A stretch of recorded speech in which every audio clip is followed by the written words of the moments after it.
What's up guys, it's Tommy here and welcome to a brand new Liverpool video where we will preview the Manchester United Liverpool game and also we will give you a lot of Liverpool news, so I'm really excited for this video.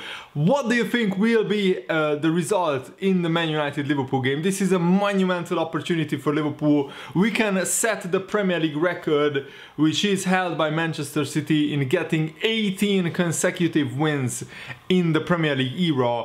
And Liverpool, with a victory at Old Trafford, could manage to do that, but we have never won there under Jurgen Klopp. So this is a really big challenge, and I think for the past 30 years this is the worst Manchester United team and the best Liverpool team, but that doesn't necessarily mean that Liverpool will walk to the victory, because Man United fans and the Man United players and the manager would love nothing more than to derail the title challenge of Liverpool and to really get one over Liverpool. So this will not be an easy game. I expect a very tight affair and maybe a 1-0 or a 2-1 Liverpool victory. I think Man United will sit back, soak up the pressure and try to hit Liverpool on the counter-attack. And they have some fast players. Daniel James, Marcus Rashford and Martial. Looks like they will be fit, but De Gea, Lingard and Paul Pogba is out injured for Manchester United, and Wan-Bissaka is also a doubt, so there are a lot of injury problems for Man United. On the other hand, Liverpool have a fully fit squad except Nathaniel Klein. Alisson is expected to start the game, Mo Salah will be back fit, and Joel Matip gets a brand new big 5-year contract. Even though Joel Matip is now like 28, 29 years old, Matip signed until 2024 a big contract. Liverpool don't usually give their older players such long contracts, but Jurgen Klopp made an exception because of how much he values Joel Matip, and Liverpool fans have been arguing that Joel Matip might be having a better year than Virgil van Dijk. Let me know, where do you stand in that debate? I think they are equally having a very good season. Matip has been world class, he has been in top form. He's one of the best free transfers in the Premier League era. We signed him from Schalke on a free transfer and he has been exceptional. He contributed massively to Liverpool winning the Champions League and the European Super Cup final. And Matip signed until 2024, where he will be almost 33 years old, and this is quite unusual for the FSG, the owners and Liverpool to do it, but because Matip is such an exceptional player and he's an exceptional guy, a great character who is a good example for younger players at Liverpool, I think Liverpool, this is why we made an exception over Joel Matip. And Jurgen Klopp commented on why we have given him such a big contract. This is what Jurgen Klopp said: Joel Matip's journey at Liverpool is one I love, and I am absolutely delighted he has shown his commitment to us by signing this new long-term contract. As the team has evolved and become better, so too has Joel. As I said earlier this year that signing a player of his quality is one of the best incredible pieces of business we have done since I started here, and I think now that's something that everyone can see. I knew what he was capable of from seeing him up close in the Bundesliga, and we were certain that he could bring that performance level to us. Of course, it is not easy for any player coming to the Premier League, and let alone coming to a club the size of Liverpool. So maybe in the beginning there were some questions externally about Matip's consistency, but not anymore. Joel has been operating as a world-class centre-half throughout this year, and long may it continue. Obviously here at Liverpool we are very lucky to have not only him but also Van Dijk, Lovren and Joe Gomez in the position. I'm fortunate to be able to pick from such outstanding talent. I haven't seen many in his position performing with the consistency and quality that Joel Matip has been. Off the pitch, Joel is one of the nicest, most humble guys you could wish to meet, but on it, he's a fighter, someone who gives everything to try to help the team get the victory. He has a winner's mentality. He loves what he is doing for us, and to have him here for even longer is perfect for us all. And it makes sense because getting a player of Joel Matip's quality could cost Liverpool 50, 60, 70 million pounds. I would even argue that Joel Matip is a better defender than Harry Maguire, who is now right now the most expensive defender in the world. Liverpool did very well to sign him on a free transfer. And Jurgen Klopp was actually asked in the pre-match press conference to actually speculate on Ole Gunnar Solskjaer's future, and he said some very interesting things. After 21 games, there was not a 100% agreement if I was the perfect manager at Liverpool. I have no clue about his position, but it's not important what you are writing really. It's more important what the Manchester United board are telling him, and I don't have an opinion whether they should stick with him or not. And I think it's fair to say Jurgen Klopp tries to remain neutral. He doesn't, of course, want to say Ole Gunnar Solskjaer should be sacked, but he also doesn't want to say he should remain at Manchester United, because either way it would create a lot of headlines in my opinion. But I think every Liverpool fan wants Ole Gunnar Solskjaer to stay as a Manchester United manager for as long as possible. But I think the Man United's problems are a lot more like deeper rooted than just the manager. I think at board level they have huge problems. The recruitment, the players that they signed, they are just not good enough. Manchester United spent around £800 million since Sir Alex Ferguson left the club, and look at what the team they built. It's a shambles. They have so many holes. They probably need 4 or 5 world-class players, starting 11 players, to have any chance of finishing regularly in the Champions League places. And Jurgen Klopp also gave a legendary quote in his pre-match press conference. This is what he said. Manchester United said that we are the perfect opponent. I don't think there are a lot of teams who would love to play us at the moment. It looks like Man United are the only team who does. We have to make sure that is a misunderstanding. I just love that quote from Jurgen Klopp. We have to make sure it is a misunderstanding. Of course, why Man United said that Liverpool is the perfect opponent is that in some ways the pressure is off Manchester United. If Liverpool win this game, then even Man United fans will say, like, we have such a bad team, we didn't expect anything from Liverpool, and we should start beating the smaller sides and get up the table. So it's kind of a free hit for Manchester United. It feels very unusual, strange and weird to say that, because I've been watching the Premier League and I've been watching Liverpool since the year 2000, and never before in my life have I witnessed something like this. That we are going to Old Trafford as absolute favorites, and nobody, even the Manchester United fans, don't expect anything from the game. I mean, in terms of Man United getting a result. And this is really a big banana skin for Liverpool, because everybody expects them to win, and not only win, but win in style. And Liverpool have been in Manchester United's position many times during the Premier League era. And it feels like Manchester United are massive underdogs in this game, and I think that will suit them, because the pressure will be off and everybody is expecting Liverpool to dictate the play, and I think we will dictate the play. I think what will decide this game is whether Manchester United, how their pretty decent defense can cope with the Liverpool attack, how the fullbacks can handle Trent Alexander-Arnold and Robertson, because I think those two guys are absolute key to how we play. And last year I think Robertson didn't play against Manchester United away. We had James Milner in the left back role, and that really gave took a lot away from Liverpool's attacking play. As weird as it sounds, the fullbacks are absolute key to how Liverpool operate in the final third. They like an extra 2 wingers, especially Trent Alexander-Arnold, but Robertson also is very important.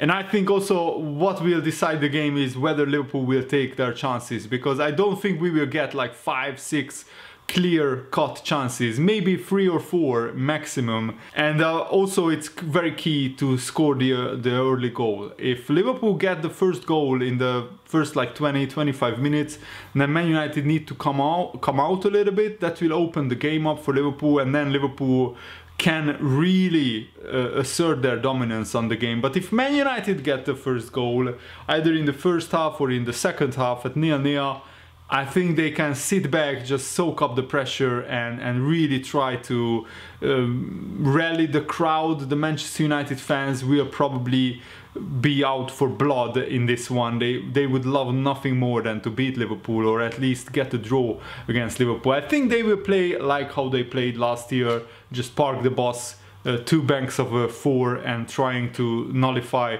Liverpool's attack. And it will be up for Liverpool to break them down. And I would be tempted, if I was Jurgen Klopp, to actually start Naby Keita with Fabinho and Wijnaldum in midfield, and maybe leave Henderson out, who is not having the best of seasons so far. Fabinho and Wijnaldum are absolutely in top form. I mean, Wijnaldum scored 2 goals for the Netherlands during the international break, and Naby Keita is ready to be unleashed in one of these big games. I think that he will be super motivated, and Naby Keita has the skill set to penetrate the midfield and go past people, and that's what I really want, because Liverpool's, Manchester United's midfield will be very defensive, very withdrawn, and we need a little bit more creativity in midfield, in my opinion, to open up a very resolute Manchester United defense. Because don't get me wrong, Man United are a terrible side right now, but their defense is actually not the worst. They kept quite a lot of clean sheets. They have beaten Chelsea and Leicester at home while keeping clean sheets, and not many teams have stopped Chelsea and Leicester scoring this season. So I think that Man United's defense is actually probably their strongest part of the pitch. Their midfield is very depleted and their front line is misfiring, but Martial and Rashford have the potential to score goals. So I think it will be very important how Liverpool can break down a defensive midfield of Manchester United, and Naby Keita would be key in that. He can go past people, he can take the ball and dribble forward with the ball, and that's not something that Henderson or Wijnaldum can do that often. So I really hope that Naby Keita starts in this one. But even if he doesn't, we should be dominating the Manchester United midfield, who have been absolutely terrible recently. The only decent player there is McTominay. Matic is a shadow of his former self. Andreas Pereira is not a winger. Probably the best player that Manchester United have right now, who is the most in form, is Daniel James. And it just shows what state Manchester United are in, that a new signing, a 21-year-old Welsh winger from the Championship, and not even a top Championship team. Swansea City are like a mid-table Championship side at the moment. Swansea's probably best player is now Manchester United's best player. That just shows how far Manchester United have fallen. I think it's safe to say that Man United will be lucky to finish in the top 6. Honestly, with the way that Chelsea and Leicester City are playing at the moment, they are banging form, and they just keep getting results. And Man United are already now 8 points behind Chelsea and Leicester City. But of course they have a game in hand, but that game is this Man United-Liverpool game. And Peter Crouch gave a very interesting interview saying that if I think about it now, I can still see Gary Neville running in the Manchester United-Liverpool game, right in my direction, his arms outstretched and screaming in delight. Never before had an opposing player pissed me off so much with the celebration. I had been substituted and I was sitting in the dugout, and from that angle it felt like he was coming to rejoice in front of me. So I think Peter Crouch has some bad memories about Gary Neville celebrating in front of the Liverpool fans, and I remember that quite vividly. We had quite a lot of very, very disappointing games against Manchester United. So I really hope that we can turn the tide. Recently at Anfield we have beaten Manchester United, but at Old Trafford we usually, the best that we can hope for is a draw. I mean, in the past 8 years we have only won there once, since 2009, and that was in 2014, before Jurgen Klopp even became a manager. And Manchester United's position is at an all-time low in the Premier League. But what will worry the Man United fans the most is probably the present and what state their team is in. How long will this slump last? And even Ole Gunnar Solskjaer gave a slight dig to Liverpool, saying that it won't be 30 years until Manchester United win the Premier League again. This is what he said: "I am sure we will bounce back and win the league. I'm sure it won't be 30 years until the next Premier League title that we do win. A good performance and result for us here can turn a season around. It can change players' confidence, players' mood, their perception of what is good. Maybe they haven't really believed they are good enough at times. With a lack of confidence, you think twice instead of acting on instinct. But I know these players are good enough, no worries about that." Are you sure, Ole Gunnar Solskjaer? Because I'm not sure these Man United players are good enough. I'm sure that the Man United fans are even in doubt about Man United players being good enough and being good enough to challenge for the Premier League title anytime soon. I think in the next 5 years the best that Man United can hope for is to rebuild the squad, sign more young players who can really mature and develop and finish in the top 4, and then build from there. Virgil van Dijk gave a very interesting interview to Sky Sports, and this is what he said about the title race. "I don't think we have anything to lose. Manchester City are the champions. They are defending their title and we want to get it. In my point of view, we just have to go for it. The pressure gets bigger, but that comes from the media. They love to put more pressure on us, and that's something we have to deal with. I don't mind because I'm not thinking about what other people say. I just want to win every game that is ahead of me. We definitely need to enjoy it, being top of the Premier League, and be full of confidence, especially with the way we have got the 3 points and lately, and having not had the best games but still getting the wins. There are so many games left. You can't really think about winning the title right now. It's not realistic. We shouldn't, and we don't, but it's the better situation to be in. I don't watch Manchester City's games, but I have family and friends who text me or say something, especially after the Wolves game when City lost 2-0. That's just part of life, but we have learned from last year that we don't have to look to the others until the end of the campaign. So far we have been doing well, but Man City are definitely not going away. The hunger to win trophies is even more than it was before winning the Champions League. Everyone wants to experience it again. It was such a fantastic evening with the whole build-up and everything that started with the game against Barcelona at home. We all have dreams, we all have targets. With the Champions League last year, we all started the competition hoping to win it, and it's the same with the Premier League.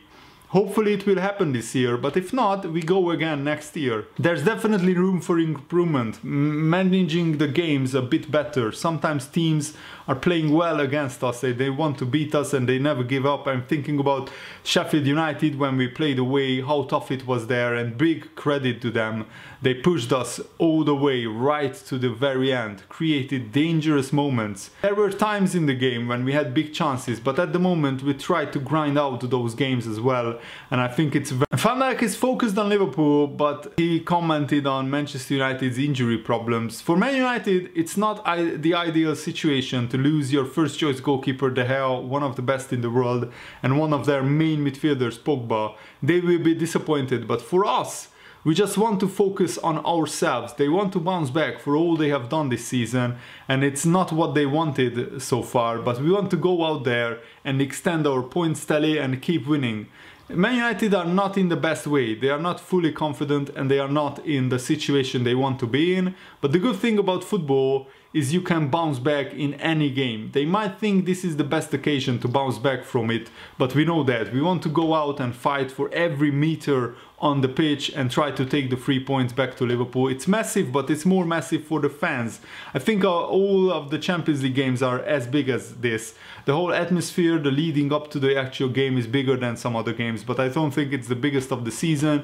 The big ones are the Champions League and the ones that are hopefully going to win us the Premier League title. Want to be involved in every game, Van Dijk continued. They are the most fun part of being a football player anyway, to go out there and show your talents to the world, try to win a game with a team you train with day in, day out. It's not easy, you need to look after yourself. With the life we live, it's very important to leave a lot of things. For example, we play 4 games in the next 11 days. You are traveling and staying in hotels, and you need to watch what you eat, drink, and make sure you recover well. I'm not complaining, not at all, but you need to look after yourself, because at the end of the day, the people are coming to the stadium to watch you play, and it doesn't matter if you had a cold the day before. They want you to turn up on match day. That's why it's very important to look after yourself, and a big part of that is staying fit. Luckily, so far, I've been doing that pretty well, and hopefully I can keep doing it. My role is the same with or without the armband. I try to take responsibility, because in my opinion and in my position I have to, and I want to as well. I try to lead the boys from behind, and most of the time I have an overview of the whole pitch, and so I can try to shout to the front three whether they hear it or not. Around me as well, with the goalie, the fullbacks or the midfielders, I try to shout at them whether it is nonsense or things that are necessary and need to be said. I think it is a very important thing in football to keep each other awake and alert. Sometimes they have to shout it to me as well, and they will. And I think Virgil van Dijk is the leader that Liverpool badly lagged at the back since Jamie Carragher left the club. I think he is just a perfect player for Liverpool right now, exactly what we needed when we signed him.